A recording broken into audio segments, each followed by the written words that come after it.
Irmãos, abram suas Bíblias em 1 Reis, capítulo 18. 1 Reis, capítulo 18, versículo 16.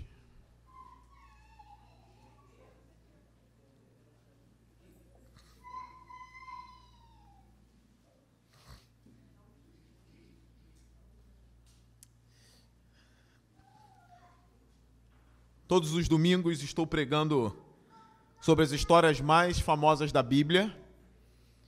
Eu já estava quase terminando, mas algo aconteceu dentro de mim, mandando eu não terminar.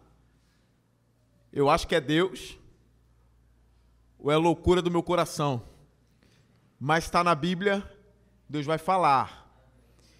Algo veio em mim, como que você vai falar das histórias mais famosas da Bíblia e você não vai falar de Elias? Você não vai falar do Monte Carmelo? Aí depois veio uma outra coisa no meu coração. Como você vai falar das histórias mais famosas da Bíblia se você não vai falar das 10 pragas do Egito? Eu falei, meu Deus, ainda tem mais isso. Você vai ter que falar do nascimento de Moisés, como o faraó matou aqueles bebês no Egito, depois as pragas, e encerrando com a Páscoa. Mas vai ser bem depois da Páscoa que eu vou encerrar. Então o desafio é muito grande. Mas eu pretendo encerrar com chave de ouro as histórias mais famosas da Bíblia. Então, espero que você já tenha aberto o texto bíblico em 1 Reis 18, 16. O texto é um pouquinho longo, não é tão longo, mas eu peço que você me acompanhe nessa leitura. 1 Reis 18, 16 em diante, diz assim: Então Obadias dirigiu-se a Acabe, passou-lhe a informação, e Acabe foi ao encontro de Elias. Quando viu Elias, disse-lhe, é você mesmo, perturbador de Israel? Não tenho perturbado Israel, Elias respondeu. Mas você e a família de seu pai têm. Vocês abandonaram os mandamentos do Senhor e seguiram os Baalins. Agora convoque todo o povo de Israel para encontrar-se comigo no Monte Carmelo. E traga os 450 profetas de Baal e os 400 profetas de Azerá, que comem à mesa de Jezabel. Acabe convocou então todo Israel e reuniu os profetas no Monte Carmelo. Elias dirigiu-se ao povo e disse, até quando vocês vão oscilar para um lado e para o outro? Se o Senhor é Deus, sigam-no. Mas, se Baal é Deus, sigam-no. O povo, porém, nada respondeu. Disse então Elias, eu sou o único que restou dos profetas do Senhor. Mas Baal tem 450 profetas. Tragam 2 novilhos. Escolha eles um e cortem-no em pedaços e o ponha sobre a lenha, mas não acendam o fogo. Eu prepararei um outro novilho e colocarei sobre a lenha. E também não acenderei fogo nela. Então vocês invocarão o nome do seu Deus, e eu invocarei o nome do Senhor. O Deus que responder por meio de fogo, esse é Deus. Então o povo todo disse, o que você disse é bom. Elias disse aos profetas de Baal, escolha um dos novilhos, prepare-no primeiro, visto que vocês são tantos. Clamem pelo nome do seu Deus, mas não acendam fogo. Então pegaram o novilho que lhes foi dado e o prepararam, e clamaram pelo nome de Baal desde a manhã até o meio-dia. Ó Baal, responde-nos, gritavam. E dançavam em volta do altar que haviam feito. Mas não houve nenhuma resposta, ninguém respondeu. Ao meio-dia, Elias começou a zombar deles. Gritem mais alto, dizia. Já que ele é um Deus, quem sabe está meditando, ou ocupado, ou viajando. Talvez esteja dormindo e precise ser despertado. Então passaram a gritar ainda mais alto e a ferir-se com espadas e lanças, de acordo com o costume deles, até sangrarem. Passou o meio-dia e eles continuaram profetizando em transe, até a hora do sacrifício da tarde, mas não houve resposta alguma, ninguém respondeu, ninguém deu atenção. Então Elias disse ao povo, aproximem-se de mim. O povo aproximou-se e Elias reparou o altar do Senhor que estava em ruínas. Depois apanhou 12 pedras, uma para cada tribo dos descendentes de Jacó, a quem a palavra do Senhor tinha sido dirigida, dizendo-lhe, Seu nome será Israel. Com as pedras construiu um altar em honra ao nome do Senhor, e cavou ao redor do altar uma valeta, na qual poderiam ser semeadas 2 medidas de semente. Depois arrumou a lenha, cortou o novilho em pedaços e o pôs sobre a lenha. Então lhes disse: encham de água 4 jarras grandes e derramem-na sobre o holocausto e sobre a lenha. Façam-no novamente, disse ele, e eles o fizeram de novo. Façam-no pela 3ª vez, ordenou, e eles o fizeram pela 3ª vez. A água escorria do altar, chegando a encher a valeta. À hora do sacrifício, o profeta Elias colocou-se à frente do altar e orou: ó Senhor, Deus de Abraão, de Isaque e de Israel, que hoje fique conhecido que tu és Deus em Israel, e que sou teu servo, e que fiz todas estas coisas por ordem tua. Responde-me, ó Senhor, responde-me, para que este povo saiba que tu, ó Senhor, é Deus, e que fazes o coração deles voltar para ti. Então o fogo do Senhor caiu, e queimou completamente o holocausto, a lenha, as pedras e o chão, e também secou totalmente a água na valeta. Quando o povo viu isso, todos caíram prostrados e gritaram: o Senhor é Deus, o Senhor é Deus. Então Elias ordenou-lhes: prendam os profetas de Baal, não deixem nenhum escapar. Eles os prenderam e Elias os fez descer ao riacho em Quizon, e lá os matou. E Elias disse a Acabe: vá comer e beber, pois já ouço barulho de chuva pesada. Então Acabe foi comer e beber, mas Elias subiu até o alto do Carmelo, dobrou-se até o chão e pôs o rosto entre os joelhos. Vá e olhe na direção do mar, disse ao seu servo, e ele foi e olhou. Não há nada lá, disse ele. 7 vezes Elias mandou: volte para ver. Na 7ª vez, o servo disse: uma nuvem tão pequena quanto a mão de um homem está se levantando do mar. Então Elias disse: vá dizer a Acabe: prepare o seu carro e desça antes que a chuva o impeça. Enquanto isso, nuvens escuras apareceram no céu. Começou a ventar e a chover forte. E Acabe partiu de carro para Jezreel. O poder do Senhor veio sobre Elias, e ele, prendendo a capa com o cinto, correu à frente de Acabe, por todo o caminho até Jezreel. Curve sua cabeça mais uma vez.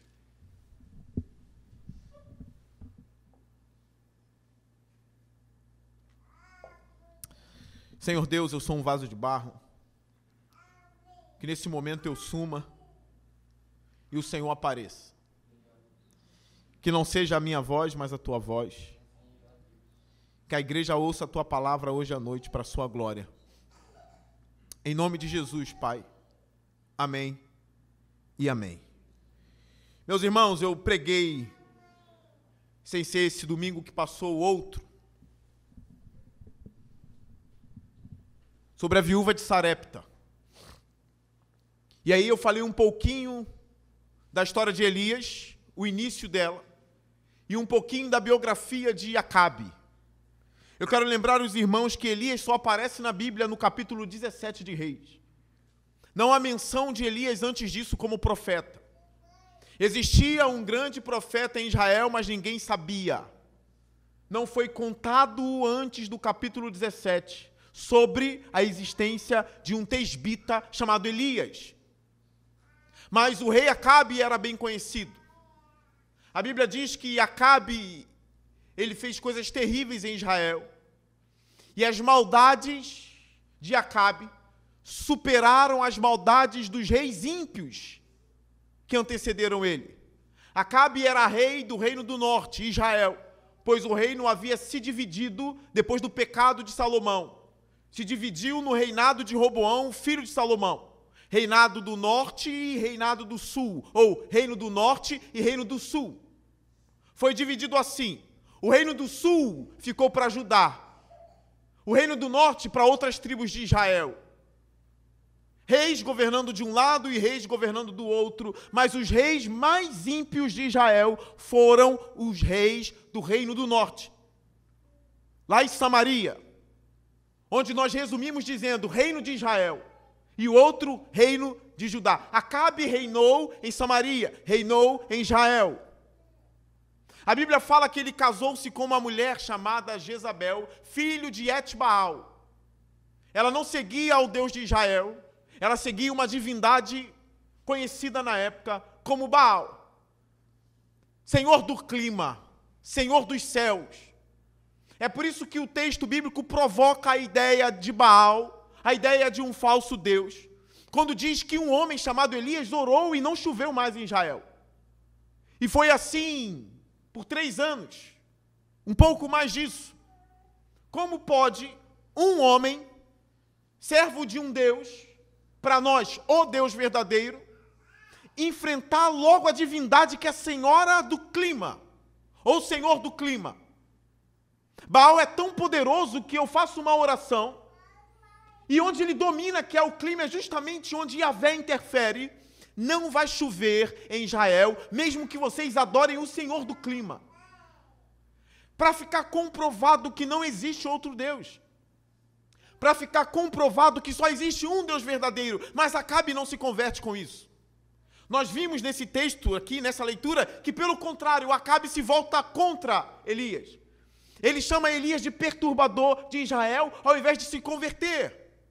Qualquer pessoa em sã consciência, quando um homem enfrenta as suas crenças, as suas divindades e vence, e as suas divindades são expostas e é evidenciado que elas não têm domínio, e que tem uma outra divindade agindo com poder, parando o clima, ou como foi no Egito, fazendo cair granizo, tempestades, trevas, como diz o texto de Êxodo, que eram tão densas que podiam ser tocadas.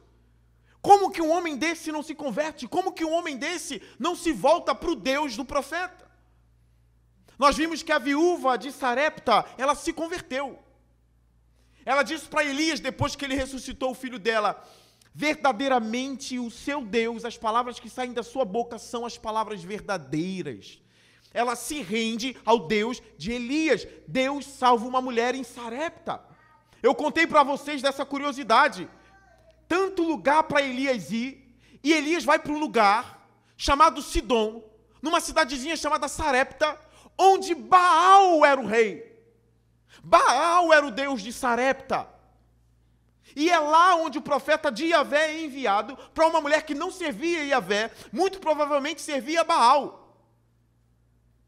Aí tem aquela história, ele pede o pão, um bolo, ela só tem farinha para ela e o filho morrerem. Mas ela se converte. Mas Acabe e Jezabel não. Uma crueldade está estabelecida em Israel. Depois dessa história da viúva de Sarepta, o 3º ano da seca iniciou-se. 3 anos de seca em Israel.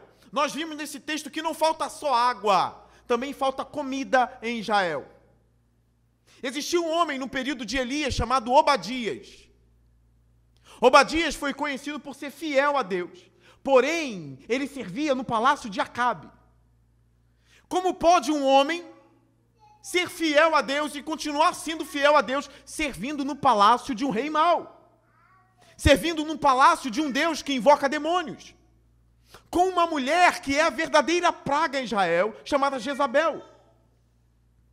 E Obadias permanece fiel ao Senhor, ao ponto de o texto bíblico dizer o seguinte: que Acabe pega Obadias para que eles possam procurar comida para os animais. Ele coloca Obadias para servir mais próximo dele. E o texto bíblico diz que eles se dividem. Acabe diz assim: Obadias, você vai para um lado, para a gente procurar capim, um alimento para os cavalos, para que eles não morram, para o rebanho, e eu vou para um outro lado. Então o rei Acabe foi para um lado e Obadias foi para o outro lado. Acabe ímpio, Obadias homem de Deus. Até que o texto bíblico diz que Obadias esbarra com Elias. Elias aparece na frente de Obadias e ele diz assim: meu senhor, é o Senhor mesmo que está na minha frente? E Elias: sim, sou eu. Essa história está no capítulo 18, a partir do versículo 1. E aí Elias diz para Obadias: vá dizer a Acabe que eu quero me encontrar com ele. Aí Obadias diz assim: ah, Elias, não me faça isso, Elias. Esse homem tem te procurado em cada reino. E as pessoas dizem que não te viram. Mas ele ameaça as pessoas dizendo: jure pelo nome do Senhor. Jurem que vocês não viram Elias. Ele vai fazer o mesmo comigo. E a ideia do texto aqui é: Obadias não vai mentir. Muito provavelmente ele vai ter que dizer que viu Elias. E ele diz para Elias: se eu disser que eu te encontrei e que você tem hora marcada, o rei aparecer e você não, Elias, ele vai me matar. Algo importante sobre a vida de Obadias. Quando Jezabel queria matar os profetas, esse homem correu Israel e escondeu 100 profetas. Ele colocou 50 numa caverna e 50 em outra caverna. Então ele não era um crente de boca. Ele não era um crente que diz: eu só sirvo Yahvé, e na verdade a prática dele é totalmente contrária à fé. Ele é crente de verdade. Ele realmente ama Yahvé ao ponto de enfrentar uma mulher ímpia, que se colocava como uma rainha em Israel. Ele enfrentou o próprio rei, escondendo os profetas. Se esse homem é pego, ele perde a cabeça por causa disso. Mas a fé de Obadias é uma fé operante e não inoperante. Ele não pode deixar isso acontecer, por mais que seja a ordem do rei. Ele não vai deixar os profetas morrerem, ele vai esconder os profetas. E ele diz isso para Elias: o Senhor sabe, Elias, que eu fui fiel. O Senhor sabe que eu protegi os profetas. Eu escondi eles de Jezabel. Eu escondi eles de Acabe. E agora você faz isso comigo, Elias. Eu vou morrer, Elias. Se você não aparecer no local marcado, eu vou morrer, Elias. E Elias diz assim: eu juro, Obadias, pelo nome do Senhor, que eu me encontrarei com Acabe. E se o homem de Deus fala, ele precisa cumprir. Na vida de um homem de Deus, não são só as profecias sobre o futuro que valem. Na vida de um homem de Deus, a palavra dele vale. É assim, sim ou não, não. Se eu disse que eu vou comparecer, porque eu não só sirvo para dar profecia, eu tenho caráter, eu sirvo porque eu tenho palavra. Confia em mim, Obadias, porque eu vou comparecer no meu encontro com Acabe. Aí Obadias tem coragem e vai até Acabe. Então o texto se inicia no versículo 16. Então Obadias, é por isso que o texto começa assim. Não começa com Elias, começa dizendo: então Obadias dirigiu-se a Acabe. Passou-lhe a informação, e Acabe foi ao encontro de Elias. Quando viu Elias, disse-lhe: é você mesmo, perturbador de Israel. Então Elias compareceu. Agora é o confronto. Porque Israel está padecendo por causa da oração de Elias. Acabe odeia Elias. E qual é a primeira coisa que Acabe diz? É você, perturbador de Israel? É um outro homem que não é vendido, Elias. A obra de Elias, ela é manifesta. A obra de Elias não é escondida, porque quando alguém ímpio te elogia, tome cuidado com isso.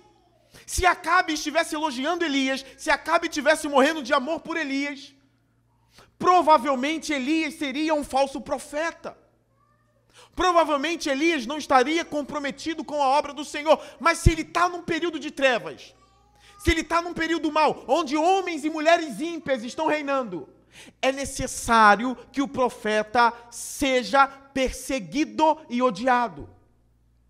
Porque se um homem de Deus é amado, num período de malignidade, num período de trevas, desconfie do caráter dele e desconfie se ele é ou não um profeta do Senhor.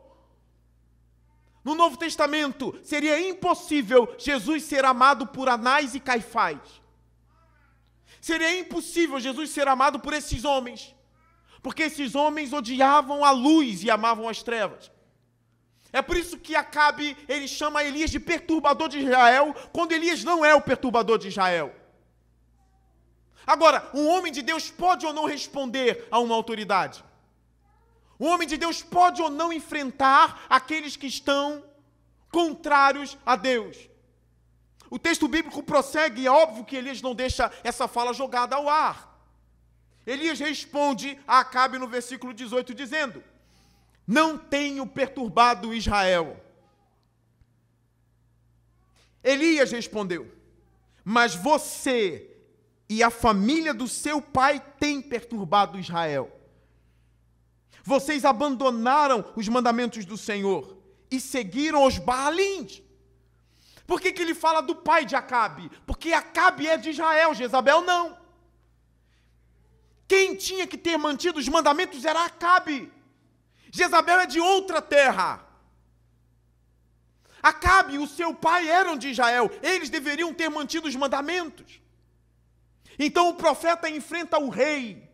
Você tem sido perturbador e não eu. Você e seu pai foram perturbadores de Israel.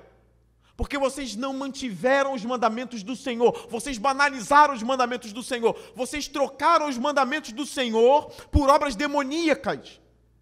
Você trocou o Senhor, Acabe, por Baal. E aí eu entendo porque o Novo Testamento diz que João Batista veio no espírito de Elias. Porque o homem também pregava uma mensagem cristalina, não era uma mensagem dúbia. Não era uma mensagem que você ficava na dúvida, peraí, ele está contra o mal ou a favor do bem? Eu não estou entendendo qual é desse pastor, eu não estou entendendo qual é desse profeta. Parece que ele está contra o mal, mas ao mesmo tempo depois parece que ele está contra o bem. Qual é a palavra dele? A palavra de Elias é muito cristalina. Vocês estão servindo Baal porque trocaram a Deus, assim como João Batista. Raça de víboras, lembra disso? Quem lhes ensinou a fugir da ira de Deus? Produzam frutos dignos de arrependimento. O que adianta dizer que é filho de Abraão se não tem obras? O machado já está colocado, posto às árvores. E aquela que não tem fruto será lançada no fogo. O ministério de João Batista, e ele se vestia igual Elias, tá? O ministério dele ainda afunila mais quando ele enfrenta Herodes, que tomava a mulher do seu irmão. Herodias. Ele diz para Herodes, Herodes adúltero. Ele está enfrentando um rei. O que acontece com João Batista? A filha da mulher pede a cabeça dele e ele morre. Mas ele morre fiel ao Senhor. Elias é um homem fiel ao Senhor. Ele não negocia. Ele mantém a verdade e os mandamentos de Deus, e ele é corajoso ao ponto de dizer, é você, ó rei, que é o perturbador de Israel. O texto continua, versículo 19. Agora convoque todo o povo de Israel para encontrar-se comigo no Monte Carmelo. Irmãos, por que no Monte Carmelo?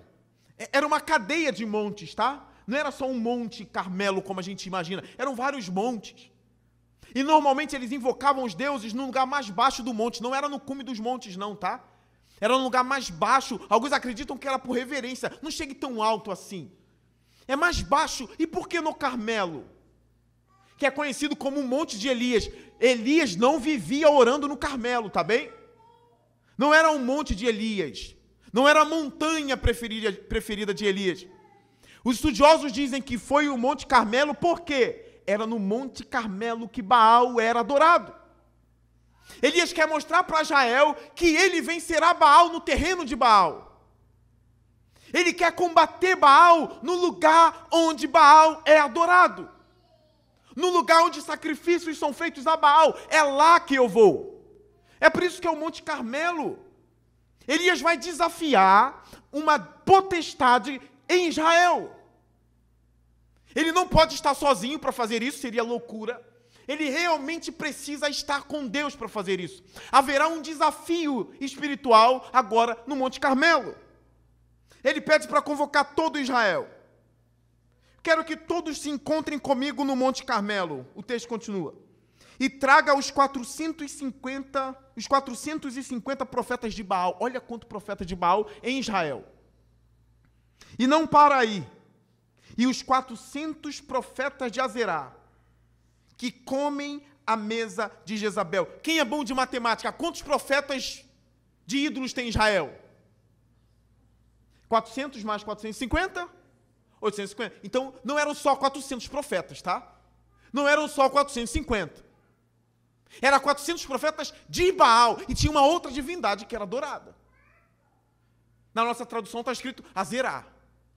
Ele vai enfrentar 850 sacerdotes ou profetas dessas divindades. Uma outra curiosidade no finalzinho desse texto, no versículo 19. Esses profetas, o texto diz, comem a mesa de Jezabel. Vocês testificam isso na própria Bíblia? Testificaram isso aqui no telão? Que eles comem na mesa de Jezabel. O que isso significa? Significa que a Jezabel é a protetora de todos esses profetas. A mesa não é de Acabe. Acabe não é o líder espiritual de Israel. Jezabel é a líder espiritual de Israel.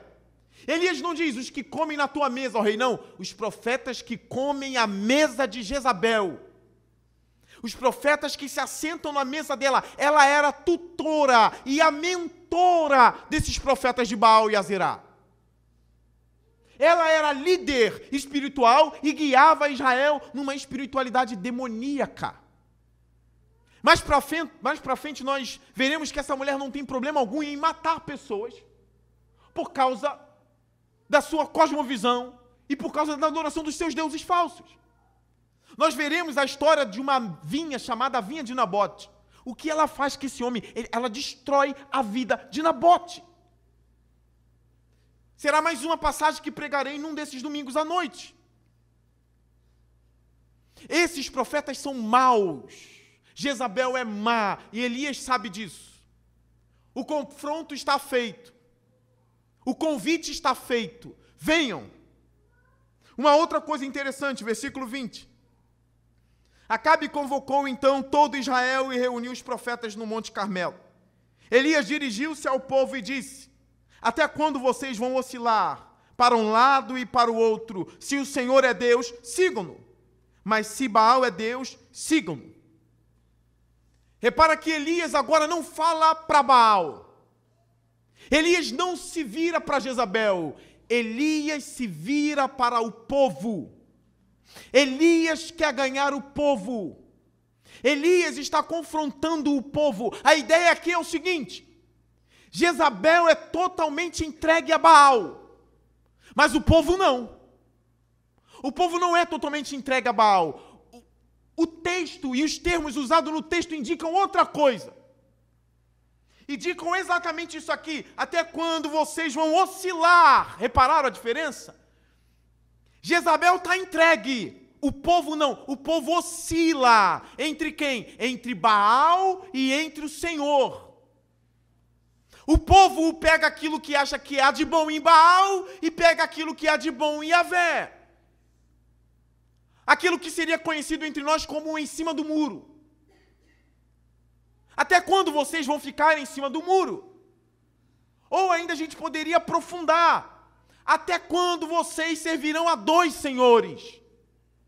O que seria diferente de estar em cima do muro? É de fato adorando e servindo a dois senhores. Qual é o nome disso? O nome disso é sincretismo religioso. Eu estava vendo uma entrevista de um policial. E esse policial, ele tinha várias tatuagens no corpo, tatuagem de santos, de anjos e de demônios. E perguntaram a ele, mas por que você tem demônios tatuado no corpo? Ele disse assim, porque eu tenho os meus deuses da Bíblia, os anjos da Bíblia, Jesus Cristo tatuado aqui, e eu tenho Bafomé tatuado em outro lugar. Que é claramente uma figura demoníaca, Bafomé. E perguntou a religião dele, ele diz, olha, eu sou mais voltado para a religião. Ele disse claramente, da macumba. Mas eu também sou católico. E eu digo assim, não estou entendendo, esse cara é o quê? Ele é católico, ele é espírita, e ele bate tambor, e ele serve a demônios, e ele serve a Deus. A resposta dele é, tudo que me protege eu pego. Mas tudo bem, ele é um ímpio. O problema é quando o povo de Deus está assim. O problema é quando o povo de Deus está oscilando entre um lado e outro. Decida qual lado você quer estar. Decida a quem você vai servir. Deus não quer oscilação. Deus não quer que você pegue um pouquinho lá e depois pegue um pouquinho cá.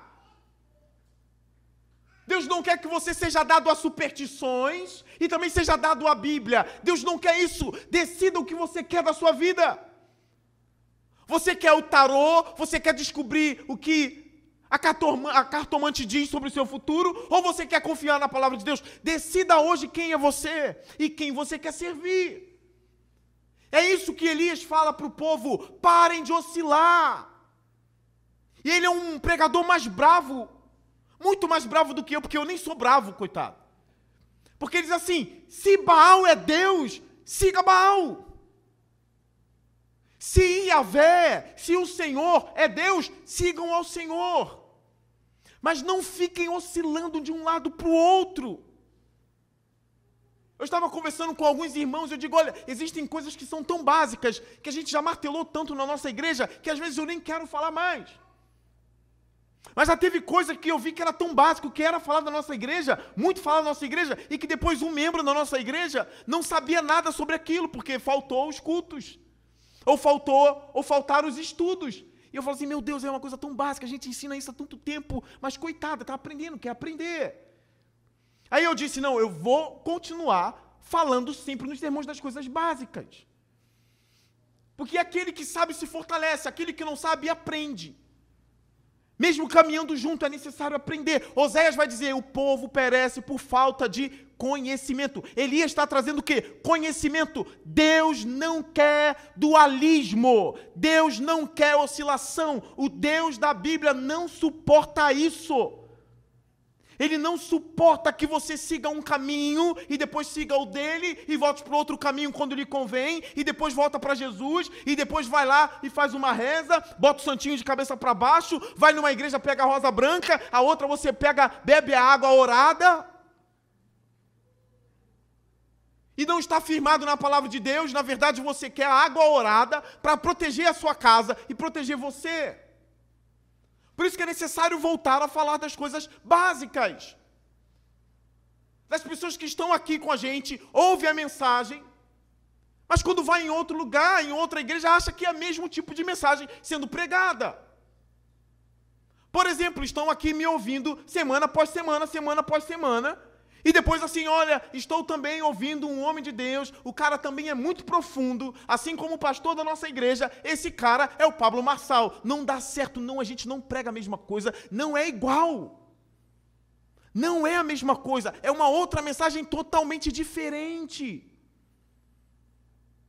Uma vez um pastor amigo meu disse isso, cara, eu fui no congresso, eu preguei naquele congresso, eu dei o meu melhor, eu preguei a Bíblia, a igreja ficou encantada no congresso. O problema de congressos de algumas igrejas é que os pastores são escolhidos pelos líderes. E às vezes o pastor nem sabe, vai conhecer o pregador no dia. O pastor está lá, aí chega um cara de terno, ele nem sabe o que o cara prega e dá o púlpito pro cara. Aí ele diz, eu preguei, poxa, eu dei o meu melhor, a igreja aceitou. Veio um outro cara e pregou o contrário do que eu preguei. Ele pregou tudo o contrário do que eu preguei. E a igreja disse assim, duas mensagens maravilhosas. Ele disse, não tem como. Ou uma é boa e a outra é ruim. Ou as duas são ruins, mas as duas boas não dá certo. O cara cheio de mania, cheio de superstição no púlpito, ensinando coisas que a Bíblia não ensina. Pastores parando o culto para botar coração vermelho no meio do culto para passar. Eu tenho que voltar a falar disso. Para que passe no culto para encontrar a pessoa amada, a alma gêmea. Meu Deus, a Bíblia nem fala disso. Enquanto vão passando, vão jogando o arroz. Ou dão 3 nós numa camisa branca, leve a camisa branca para o culto. A gente precisa voltar a falar dessas coisas. Ou os membros da igreja que estão aqui, e aí cismam de ficar, não os membros da nossa igreja, graças a Deus não, mas até colegas. Eu acho que eu não sei, eu estou tentado à igreja católica, ou essas coisas, que não sei. Meu Deus, aquilo está mais para uma seita do que para uma igreja. Ouça a verdade e decida. Apesar que eu tenho a igreja católica como dentro do cristianismo. Está muito torto. Como diz alguns estudiosos, principalmente um grande estudioso chamado Van Til, é um cristianismo jogado no chão, rasteiro. É até cristianismo, mas é rasteiro. Está no chão. Muito bagunçado. Então quem é você aqui hoje? A quem você serve? A quem você serve? A quem você quer servir? Porque a Bíblia é muito radical nesse ponto. Se você quer servir outro Deus, vá embora e sirva a Ele. Uma exortação muito importante que eu fiz na pregação sobre o rico e Lázaro. Se você ama dinheiro, você está amando a Mamon. Se você ama o dinheiro, a sua alma vai se perder. O dinheiro é um ídolo. Se ele dominar você, ele se torna o seu Deus. Não dá para servir Jesus e ao dinheiro. Você tem que escolher a quem vai servir. Então é dessa forma que Elias trata o povo. E qual é a tristeza por enquanto aqui? A tristeza está na parte C do versículo 21. O povo, porém, nada respondeu. Isso é triste. A gente precisa responder às pregações. A gente precisa responder os apelos das pregações. O povo não disse nada. Vocês lembram de Josué lá no capítulo 24? Israel tinha os seus deuses escondidos. Antes mesmo de Josué assumir a liderança, Moisés estava no monte. Moisés demorou, o povo fez um bezerro de ouro para adorar. Esse é o Deus que tirou vocês do Egito. Olha a idolatria pegando. Aí Josué, depois já da morte de Moisés, há muito tempo, Josué também já velho. E em Israel ele diz assim: escolham o Deus de vocês. Quem vocês devem servir? Joguem fora os ídolos, é o apelo dele. Aí Josué tem uma hora que brada assim. Eu vou falar com as minhas palavras, não está escrito assim na Bíblia.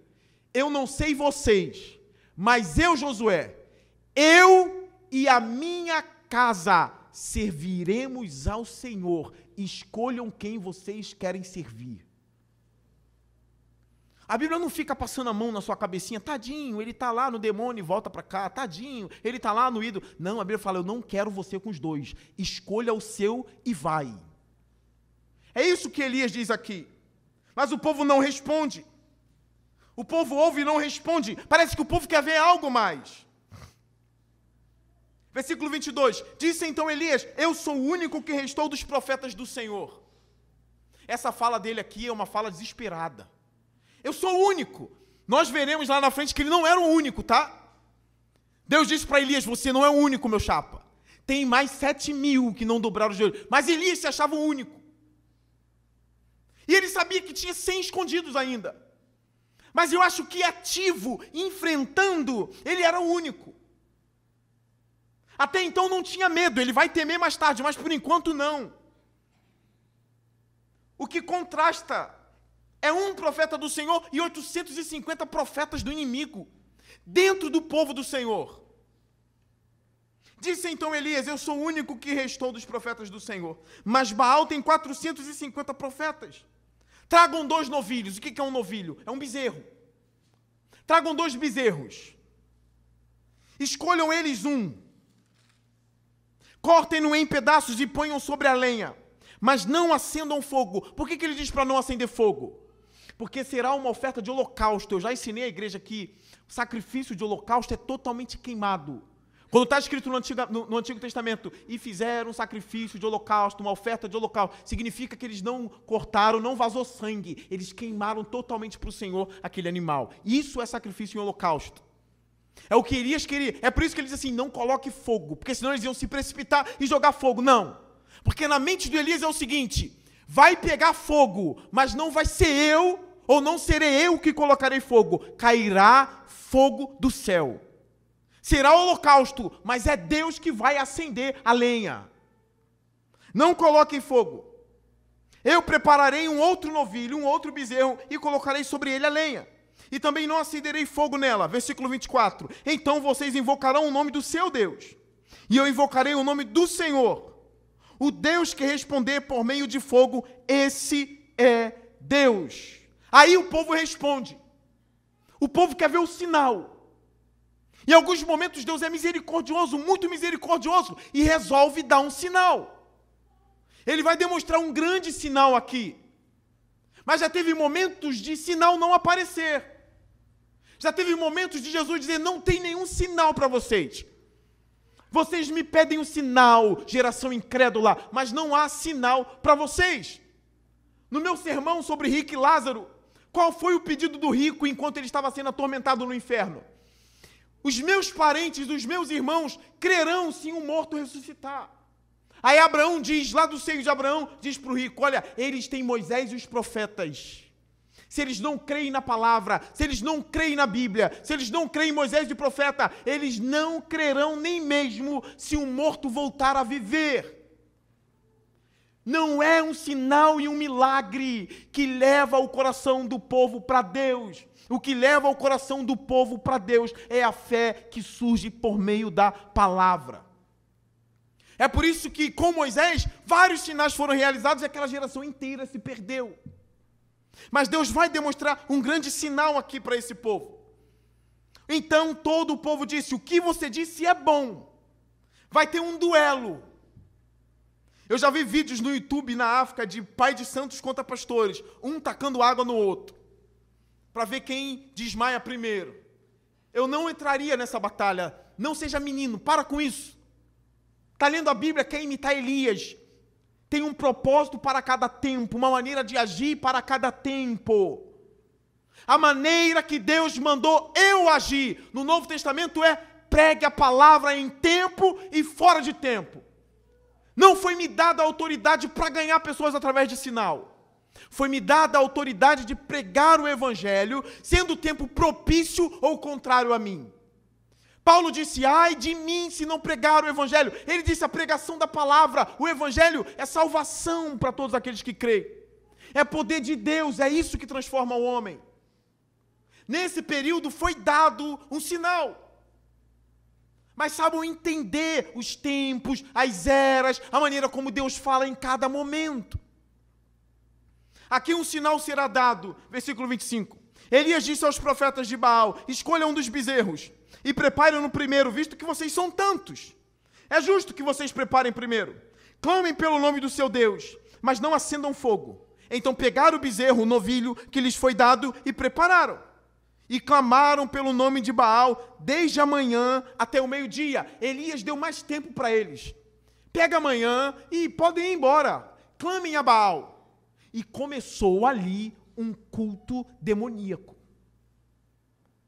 Você acha que Elias ficou fazendo sinal? Nem tinha o sinal da cruz. Mas tu acha que Elias ficou preocupado com isso? Estou num ambiente onde demônios estão sendo invocados. Estou num ambiente onde tem dança, tem...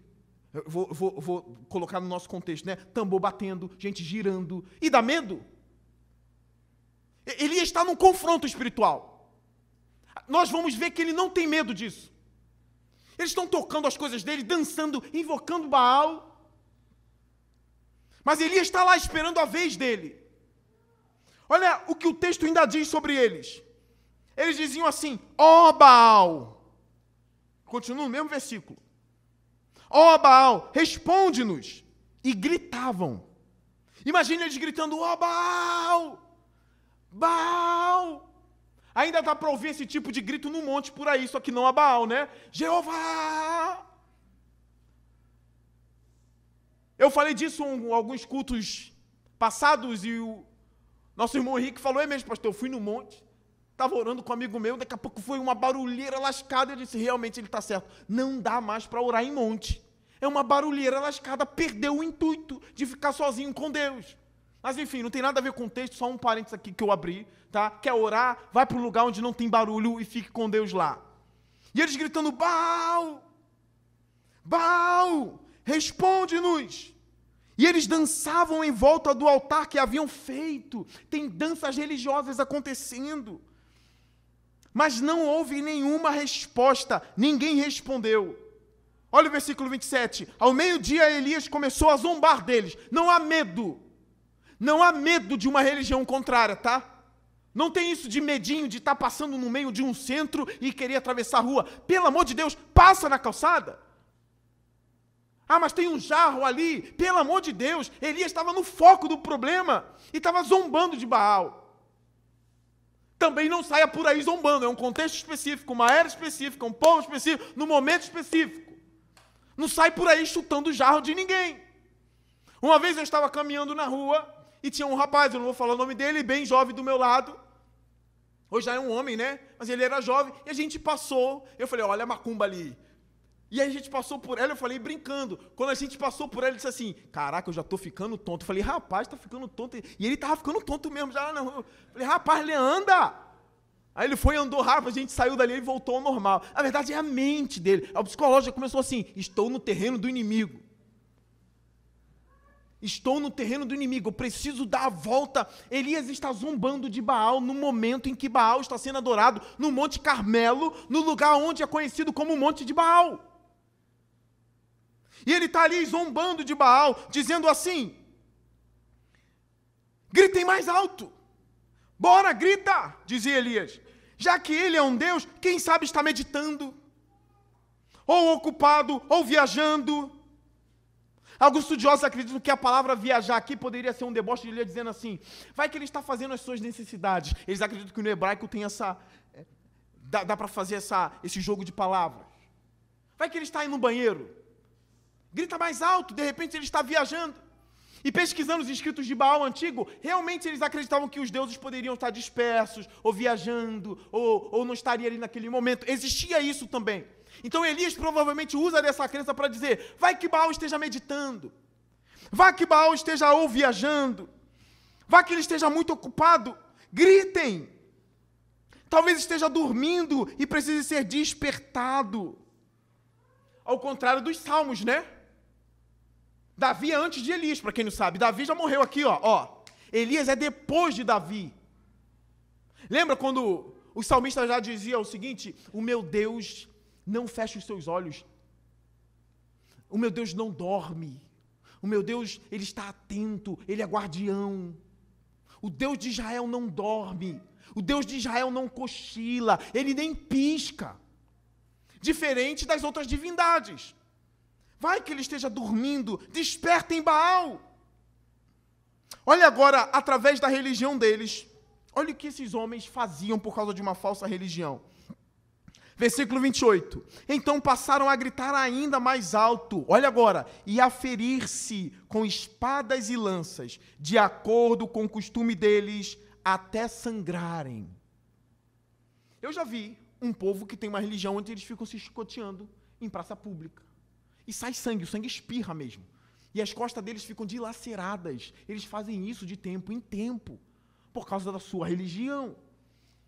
Qual é o problema deles servirem a Baal? Deixa eles em paz com Baal. O problema é que a teologia maligna, a teologia do ídolo, ela interfere na sua mente e interfere na sua prática.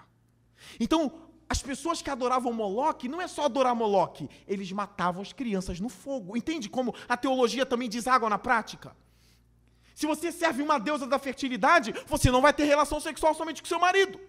Vai ser livre por aí.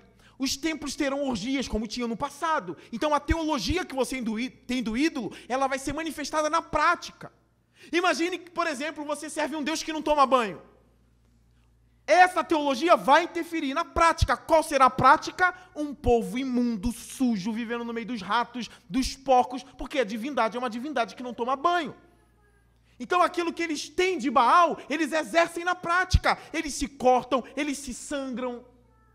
Porque é o que Baal deixa acontecer. O Deus de Israel nunca pediu isso. Não aceitava sacrifício humano. Ele odiava sacrifício humano. Se você estudar o livro de Jeremias, você vai ver que a ira dele veio pesada, porque o povo de Israel sacrificava os seus filhos do fogo para os demônios. E Deus, olhando isso do alto, disse assim, eu vou destruir esse povo, porque eu não aceito essa prática repugnante. É isso que Baal causa. Então eles se sangram, eles se cortam por causa dos deuses deles. Tem religião aí que nós sabemos que as pessoas bebem água com tapuru, bebem água fedida e bebem coisas horríveis. Porque os deuses deles são podres, são horríveis, são imundos. É por isso que eles fazem isso. Que eles pegam um pote de sangue e bebem.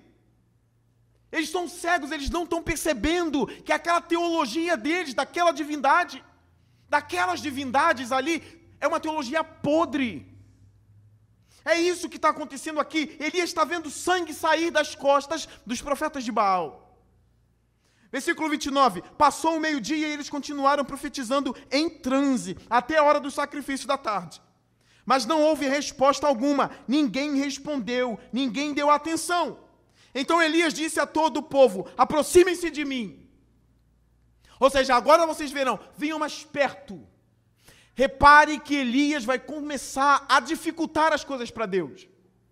Ele vai começar a tirar, ou na verdade, ele vai começar a fazer com que as coisas se tornem mais difíceis. Porque ele vai mostrar que não há dificuldades para Deus. Ele também vai mostrar para o povo que ele não é um mágico, ele não tem truque. Olha o que ele manda fazer. Versículo 30. Aproximem-se de mim. O povo aproximou-se. E Elias reparou o altar do Senhor, que estava em ruínas. Dá a entender que tinha um altar do Senhor ali antigo, que trocaram pelo de Baal. Agora é o restauro do Senhor. Onde era o de Baal, agora é o do Senhor. Ele com todo carinho, irmãos. O texto indica isso. Ele vai montando e reparando o altar do Senhor que foi destruído por causa dos demônios. Ele vai tornando tudo bonitinho de novo. Ele vai colocando. Imagine que fosse aqui na nossa igreja, tivesse um período de adoração a ídolos, e agora a gente se volta para o Senhor, e a gente vai limpando o templo todinho, a gente vai tirando tudo de outros deuses, e a gente vai colocando tudo bonitinho no lugar. Por quê? Agora o Deus de Israel, o Deus da igreja, voltará a ser adorado nesse lugar. Vamos reparar o altar, vamos reparar a glória dele, vamos reparar a adoração a ele, vamos consertar as coisas aqui. Não dá para ficar do mesmo jeito, e ele começa a restaurar o altar de Deus. Olha o que Elias faz no versículo 31. Depois apanhou 12 pedras. Por que isso? Olha o que ele está trazendo à memória. 12 pedras que representam as 12 tribos que são filhas de Jacó. Falem de Jacó para mim, as 12 tribos. Para não ajudar, né? Para aí, não tem mais. Dan, Naftali, Zebulon, e vai falando. É uma pedrinha para cada homem desse, para cada tribo. Ele começa a restaurar o ambiente de Yahvé. Ele começa a reparar e restaurar o ambiente do Deus de Abraão. São 12 pedras. Uma para cada tribo dos descendentes de Jacó. A quem a palavra do Senhor tinha sido dirigida, dizendo-lhe, seu nome será Israel. Versículo 32. Com as pedras construiu um altar em honra ao nome do Senhor. E cavou ao redor do altar uma vala, da qual poderiam ser semeadas 2 medidas de semente, ou seja, de 7 a 14 litros d'água caberia nessa vala. Ele está dificultando as coisas. Se vai ser fogo, porque ele está botando água. Se vai cair fogo, porque ele vai fazer vala para cair água, meu Deus do céu. O que esse homem está fazendo aqui? E ele diz no versículo 33, depois de arrumar a lenha, cortou o novilho em pedaços e pôs sobre a lenha. Então lhes disse, encham de água 4 jarros grandes, derramem-no sobre o holocausto e sobre a lenha. Versículo 34, façam-no novamente, disse, e eles o fizeram de novo. Depois ele disse, façam-no pela 3ª vez, ordenou. E eles o fizeram pela 3ª vez. A água escorria do altar, chegando a encher a valeta. Elias está mostrando que ele não tem nenhum truque. Ele está deixando tudo mais difícil. Porque ele não molha só a vala, manda jogar água sobre o novilho, sobre a oferta, enche tanto que a vala começa a ficar totalmente cheia. O fogo não pega aí, meu irmão. O fogo não vai pegar onde está encharcado de água. Ele dificulta as coisas para Yahvé e ao mesmo tempo ele mostra que ele não tem um truque. As águas escorriam. 36. A hora do sacrifício, o profeta Elias colocou-se à frente do altar e orou. Tem gente que acha que Elias não orava. Que Elias falava e acontecia. Ele falava e acontecia. Óbvio, ele falava e acontecia. Mas o próprio Tiago diz que Elias orava. Ele diz, Elias era homem sujeito às mesmas paixões do que nós. E ele orou e o Senhor ouviu. Elias era um homem de oração. Ele vai orar. Ele não vai dançar, ele não vai se cortar, ele não vai se ferir com lança. É diferente. A teologia dele é diferente. A forma como ele entende Deus é diferente. Olha o que ele faz. O profeta Elias colocou-se à frente do altar e orou. Olha a oração dele. Ó Senhor, Deus de Abraão, de Isaque e de Israel, que hoje fique conhecido que tu és Deus em Israel e que eu sou o teu servo. Olha para mim. O texto mostra que ele não inventou essa divindade. O texto mostra que o Deus de Abraão lá do passado é o Deus dele. Ele não está inventando esse Deus. Esse Deus é o Deus poderoso e é o Deus dele. Não tem aquela coisa assim, olha, o meu Deus não faz assim não. Isso já aconteceu, às vezes a gente está lendo o texto bíblico e a pessoa fala, não, o meu Deus jamais fará isso. A gente diz, mas eu só estou lendo o texto. Qual o Deus que você serve? Porque o Deus da Bíblia está mostrando que é isso aqui, ó. A pessoa, não, mas aí eu discordo, o meu Deus não é assim não. Então o teu Deus é qual? Se o teu Deus não é o Deus registrado, se você está inventando um Deus diferente, esse Deus acaba sendo você. É a forma como você quer que seja, é a forma como você queria que ele agisse. E aí não é mais Deus, é você sendo o próprio Deus. Elias diz que o Deus dele é o Deus de Abraão, Isaque e Israel, que é o Jacó. E ele diz que esse Deus, ele quer que ele fique conhecido em todo Israel. E que Elias é o servo dele. Versículo 37, responde-me, ó Senhor, responde-me, para que este povo saiba que tu, ó Senhor, é Deus, e que fazes o coração deles voltar para ti. Então o fogo do Senhor caiu, e queimou completamente o holocausto. Olha que texto profundo, irmãos. Queimou o holocausto, queimou a lenha, queimou as pedras, e queimou o chão, e também secou totalmente a água da valeta. Olha que texto poderoso. Ele dificulta tudo para mostrar que Baal não chega nem aos pés. Baal nem existe. O fogo é tão intenso. E olha uma coisa importante que eu deveria ter falado para vocês. Eu já falei que Baal era Deus do clima, mas tem figuras antigas de Baal com relâmpago na mão. Deus do relâmpago, que lançava relâmpagos na terra onde pegava fogo. E tem escritos sobre Baal chamando eles de Deus do fogo. Porque Elias também não inventou do nada. Por que fogo? Porque ele conhecia a divindade. Esse, apesar de ser o Deus do clima, ele também é conhecido como Deus do fogo. Eu vou destruir Baal no ambiente de Baal. Eu vou destruí-lo naquilo que o povo acredita sobre ele. É sobre ele. É ali que eu vou pegar ele. Mostrar que quem domina os raios é Deus, que quem domina as chuvas é Deus, que quem domina o fogo é Deus, quem domina tudo é Deus. O fogo é tão intenso que queima as pedras, queima a lenha, queima o chão e seca a água. É um dos textos mais poderosos sobre Elias. Versículo 39. Quando o povo viu isso, todos caíram prostrados e gritaram: o Senhor é Deus. O Senhor é Deus. Sabe de onde veio aquele louvor? Só o Senhor é Deus. Aqui a base. Vocês lembram desse louvor mais antigo, né? Só o Senhor é Deus. É aqui o brado. Porque no início o povo não respondeu nada a Elias. Escolham quem vocês querem. Vocês estão oscilando. Quando eles viram isso, aí eles dizem: só o Senhor é Deus. E eles começam a cair no chão. Eles caem no chão gritando: só o Senhor é Deus. Talvez essa seja a maior alegria de um pregador. A maior alegria é quando ele prega e o povo reconhece: o Senhor é Deus. Esse é o alvo. O alvo de Elias não é ficar famoso. O alvo de Elias não é querer ficar famoso como o maior de todos. Esse não é o alvo dele.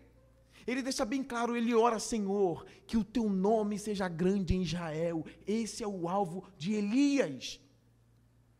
Não é essa modinha que está por aí não, de profeta botando a câmera na sua frente, falando em línguas e profetizando um bando de besta, de abestalhado, querendo aparecer. Isso não é profeta.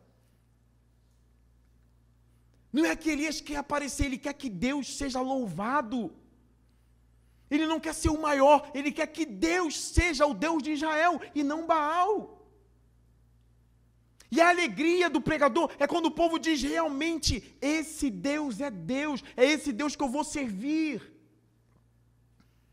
Eles gritam isso, eles louvam a Deus, mas eles caem prostrados gritando.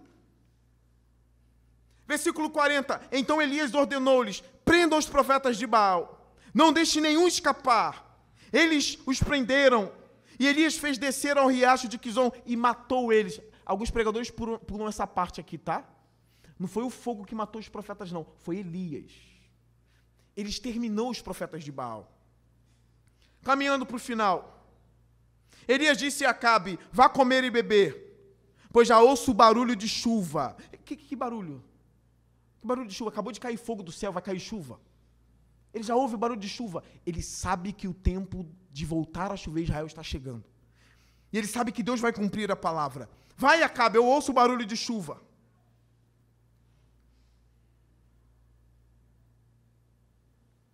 Ele foi e olhou. Na verdade, versículo 43. Depois que ele orou, ele se prostrou, ele ora o Senhor para a chuva voltar. Versículo 43. Vai e olhe na direção do mar, disse ao seu servo. E ele foi e olhou, e não viu nada. 7 vezes Elias mandou, volte para ver. E ele não viu nada.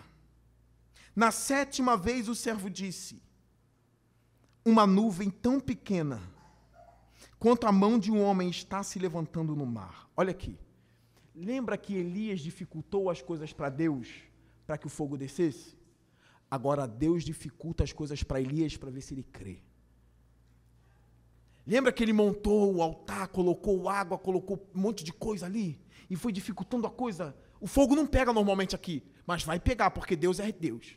Agora Deus dificulta, não aparece uma nuvem gigante negra, aparece uma pequenininha, uma nuvem do tamanho da mão de um homem que o moço do profeta coloca a mão assim e a nuvem some na mão dele. Indica que é uma nuvem que está bem longe. Agora Deus dificulta as coisas para Elias. Talvez se fossem os mais incrédulos entre nós, estaria mais uma vez dizendo, não vai chover. Eu disse para Baal, mas a nuvem não apareceu. Mas o homem de fé detecta. Ele detecta o agir de Deus, ainda que seja um sinalzinho bem pequeno. Ainda que não seja o sinal que você quer, é um sinalzinho tão pequeno. E qual é a reação de Elias diante desse sinal? Talvez se fosse eu ali, eu ficaria desesperado. Não haverá chuva. Ou talvez se fosse você, dizendo, meu Deus do céu, é só uma nuvenzinha. Nuvenzinha não faz chuva. Chuva não cai por uma nuvenzinha. Nuvenzinha não causa nada. Nuvenzinha não é nada. Talvez a gente agiria assim. Só que Elias acabou de ver fogo caindo do céu. É óbvio que a fé aumenta. É óbvio que a confiança aumenta. E qual é a ação de Elias? Depois que o homem vê uma pequena nuvem do tamanho da mão do homem, como diz Davi Sasser, Elias diz assim, vá dizer a Acabe, prepare o seu carro e desça antes que a chuva o impeça. Ele sabe que a chuva virá forte. Deve ser assim com a gente. O nosso Deus é Deus, nós cremos nisso. Ainda que venham coisas pequenas, medíocres, nós sabemos que Deus vai agir por meio de coisas pequenas. O último versículo da noite, os últimos. Enquanto isso, versículo 45, nuvens escuras apareceram no céu, começou a ventar e a chover forte, e Acabe partiu de carro para Jezreel. Sabe quantos quilômetros é de Carmelo para Jezreel? Mais ou menos 27 quilômetros, de 24 a 30 quilômetros. O mais curioso é o versículo 46. O poder do Senhor veio sobre Elias, e ele, prendendo a capa com cinto, correu à frente de Acabe, por todo o caminho até Jezreel. Eu acho que eu aguento correr uns 3 quilômetros. Elias corre mais ou menos 30 quilômetros. Alguns estudiosos dizem, ou o Espírito dominou ele para isso acontecer, e ele passou na frente da carruagem, e eles dizem, Deus sempre foi à frente das carruagens. É como se Deus estivesse com Elias correndo na frente da carruagem de Acabe. Ou ele foi motivado por Deus através desse ato. E aí vem aquela motivação emocional e ele corre. Eu acho que não foi isso. Eu acho que o Espírito Santo realmente tomou Elias e ele, e faz 30 quilômetros e chega primeiro que Acabe. Agora há chuva em Israel. Qual é o cerne desse sermão para finalizar? O que acontece aqui? Está claro nesse sermão o seguinte, só há um dominador no mundo. Não tem outro dominador no mundo. Baal não existe. Os demônios que estão por trás dos ídolos. E o que é demônio? Não são deuses. São anjos caídos. São criaturas. Assim como eu sou uma criatura, só que eu sou uma criatura do pó da terra. Eles são criaturas celestes. Deuses não existem. A ideia aqui é que só há um Deus. E esse Deus faz tudo o que lhe apraz. E que esse Deus está em favor e a favor do seu povo. Nós aprendemos também uma lição sobre a oração aqui. Ele confia em Deus e por isso ele ora. Não abandone a oração. Não ache que Deus não está agindo só porque você está vendo coisas pequenas, coisinhas aparecendo. Não, ore ao Senhor mesmo vendo coisas pequenas. Isso pode ser uma evidência de que Deus vai agir. A evidência de que Deus vai fazer, ainda que seja uma coisinha tão pequenininha, você diz, Deus chegou em meu favor. Deus entrou nessa casa hoje. É um pequeno sinal, mas Deus está vindo e eu vou à oração. E eu vou pedir no Senhor, faça a tua vontade, Senhor. A gente não dá uma de maluco se batendo, fazendo, não. A gente ora, a gente é o povo que ora. E a gente só ora porque a gente crê que só o Senhor é Deus. Saia daqui hoje, decidido a abandonar o seu ídolo. Saia daqui hoje, decidido a abandonar aquilo que tem tomado o centro, que é Deus da tua vida. Abandone isso e coloque Deus no centro da sua vida. Para de oscilar. Coloque Deus no centro. O Vinícius pregou pela manhã e ele contou uma ilustração dos 2 bezerros que um homem tinha, e ele disse, um eu daria ao Senhor, e ele não deu.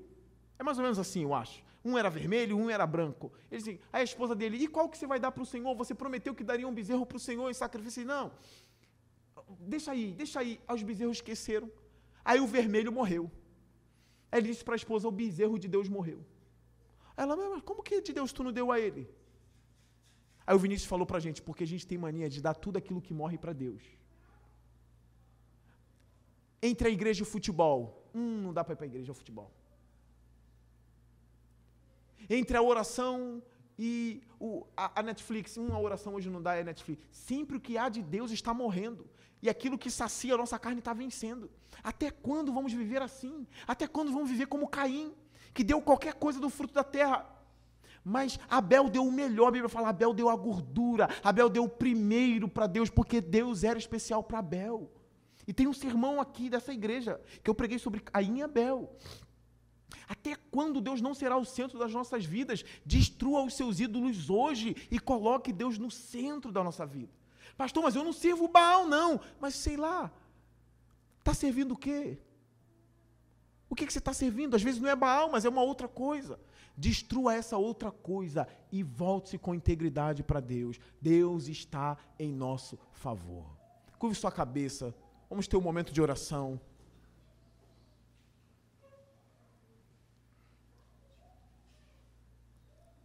Senhor Deus, obrigado por esse culto. Obrigado pelo que o Senhor fez entre nós. Eu peço a Ti, Senhor, que Jesus seja o centro da nossa vida. Que Jesus seja o amor da nossa vida. Nós pedimos que o Senhor, o Deus Trino e Santo, seja sempre